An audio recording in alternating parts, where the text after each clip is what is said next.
Now my parents are back from their holiday, and I've got one last thing to do to the worm farm before I give it back. So first we're going to chuck this coconut block thing in some water.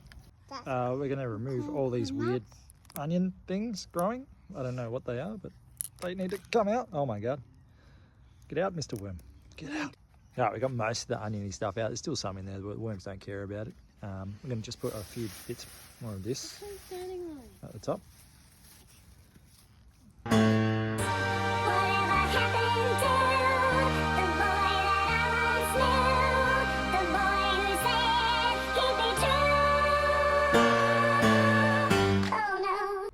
And then we're just going to put this third layer on top. And we're just making a new worm section for them. So there's like little plastic slits in it. You just got to make it so it's that level. So I had to dig a fair bit out, get the worms, put them in this one. So look how healthy. And now we've got a 3-star accommodation. And what the coconut stuff does is it absorbs water. So you can make it nice and moist for them, and it will absorb the water. You also use a mixture of coconut stuff and paper, because I feel the paper isn't as natural.